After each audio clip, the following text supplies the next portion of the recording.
Bom, pessoal, nosso trabalho aí fala a respeito de ressonância mecânica, né? Que ocorreu aí no caso da ponte de Tacoma Narrows. Aconteceu aí um desastre, né? Essa ponte acabou caindo e existem aí vários estudos que indicam que o motivo disso possa ter sido causado em função da ressonância. Ela era um tipo de ponte pênsil, que eram estruturas aí sustentadas por cabos, como vocês podem ver aí na imagem. Era um tipo de ponte bem comum, bem famosa no século XIX. Outra ponte assim, por exemplo, é aquela da Califórnia, acredito que seja a mais famosa do mundo, a Golden Gate. Bom, então vamos lá. Os integrantes aqui do grupo é o Anderson Nunes, o Daniel Fagundes, Sérgio Sanches, Thiago Ferraz, Wagner Soares e, por mim, Wesley Lopes. O que é ressonância, então? A ressonância, né, ela é um fenômeno físico que ocorre quando ocorre o estímulo de energia em algum objeto, em algum elemento, né? Tudo na natureza vibra a alguma frequência natural, né? E a partir do momento que tu alimenta, que tu acaba estimulando essa vibração com uma frequência igual à frequência natural que esse elemento, esse objeto já possui, tu acaba aí gerando a ressonância, né? Que nada mais é do que o aumento na amplitude da oscilação. Meu nome é Tiago. Vou falar sobre os tipos de ressonância. Existem 5 tipos de ressonância: ressonância mecânica, ressonância sonora, ressonância elétrica, ressonância magnética e ressonância óptica. Ressonância mecânica. Ressonância mecânica, também chamada simplesmente de ressonância, ocorre quando um sistema recebe energia com frequência igual a uma de suas frequências naturais de vibração e aumenta a sua amplitude. Todos os corpos possuem frequências naturais de vibração, e quando são submetidos a pulsos energéticos, cuja frequência coincide com uma dessas frequências naturais, ele passa a vibrar com frequências e amplitudes cada vez maiores. Bom, pessoal, me chamo Daniel Fagundes e vou seguir aqui com a apresentação. Vou trazer 2 exemplos de ressonância mecânica.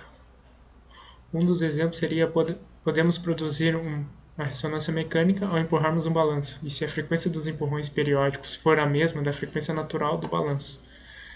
Assim, o balanço consegue executar o movimento com amplitudes cada vez maiores e chegando a uma maior altura.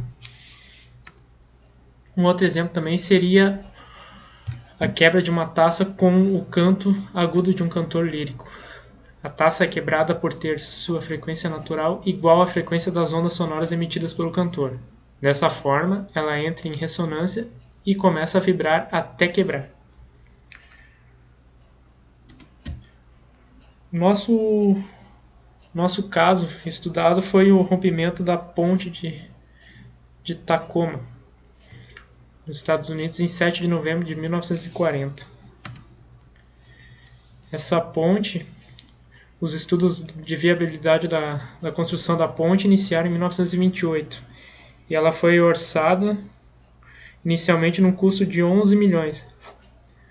Mas devido à época nos Estados Unidos, ele sofreu uma grande crise econômica, conhecida como Grande Depressão de 1929, e o projeto teve que ser contingenciado, ou seja, o engenheiro inicial do projeto, que era o Sr. Clark, ele acabou se afastando para dar lugar ao novo engenheiro-chefe, o Sr. Lyon. E através desse novo engenheiro que assumiu, ele conseguiu reduzir os custos para em torno de 7 milhões de dólares para a construção da ponte.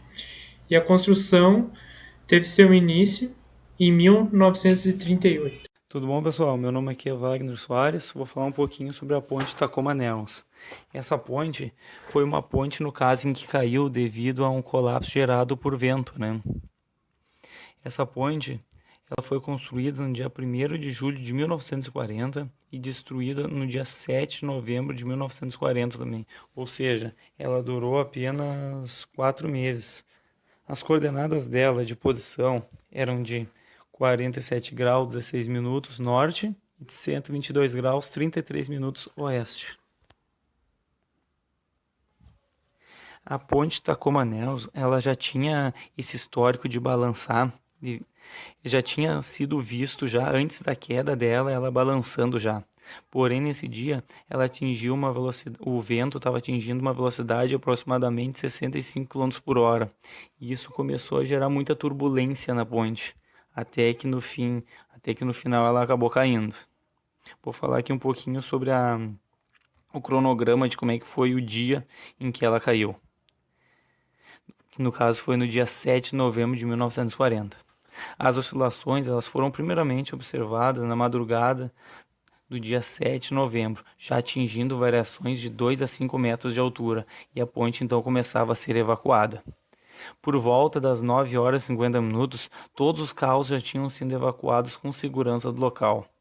Já às 10 horas, a defecção dos pilares atingiam mais de 10 vezes o previsto do que tinha no projeto. Às 11 horas, cai um trecho bem grande da ponte, aproximadamente 600 metros, e arrancado com cabos de aço já e comprometendo a estrutura.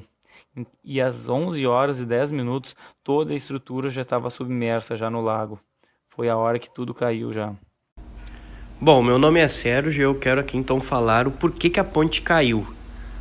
O motivo principal pela queda da ponte foi por conta do fenômeno de ressonância, né?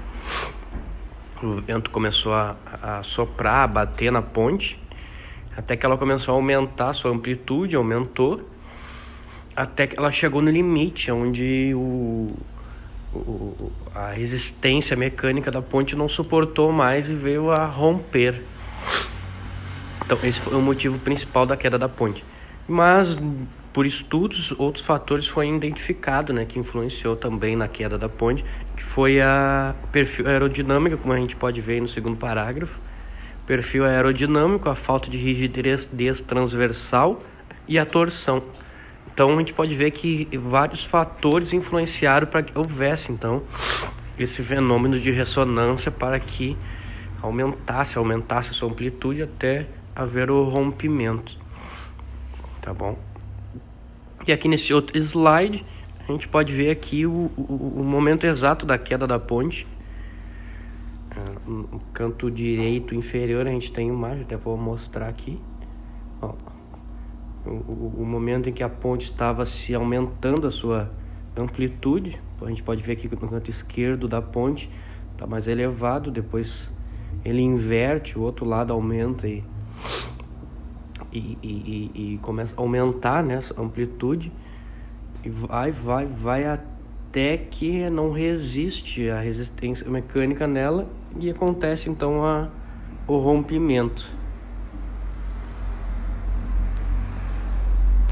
E aqui a gente pode ver então a equação, modelo de movimento vertical aqui que ocasionou que a ponte caísse, rompesse, né? Entrasse em ressonância no caso. Aqui está um gráfico mostrando a amplitude no tempo. Pode ver que aqui começou bem de leve esse movimento. Foi ao passar do tempo, foi se aumentando a amplitude, aumentou até que a ponte não resistiu mais e ocorreu o rompimento da resistência mecânica da ponte. Então esse foi o fator principal que ocasionou a queda da ponte de Tacoma. Então, boa noite, professor. Eu sou o Anderson Nunes e aqui fazendo um fechamento do nosso trabalho, então, sobre a ponte. Apresentamos, então, meus colegas apresentaram aí todo o nosso trabalho e de forma conclusiva aqui, né, a gente fez todo esse levantamento. E essa ponte aí, ela foi um início aí de estudos e tal, então, que ela veio depois a ser feito na engenharia civil, para chegar a novas soluções. E basicamente o problema que foi causador aí de tudo aí foi a falta, né, de experimentos e tal, da época que não tinha. Então, hoje já não aconteceria isso, já teria inúmeras possibilidades de teste em cabines, direções do vento, enfim. Mas o que ocasionou foi as direções do vento em cíclicas, repetições, né, movimentos. O movimento de torção, que foi um movimento muito... que foi um movimento que ocasionou o rompimento, né? E diante disso daí, né, ela, nesse período, curto período que ela teve em funcionamento aí, ela acabou atraindo turistas no final e fazendo com que o pessoal acabasse indo para ver todo a parte de dela se mover, se torcer, e foi até então ela se romper. E com certeza serviu de lição aí da época para os dias de hoje aí para fazer estudos, levantamento de como tu diminuir custos na parte de engenharia, mas ao mesmo tempo recalculando, fazendo com que ela tenha segurança, aumentando isso.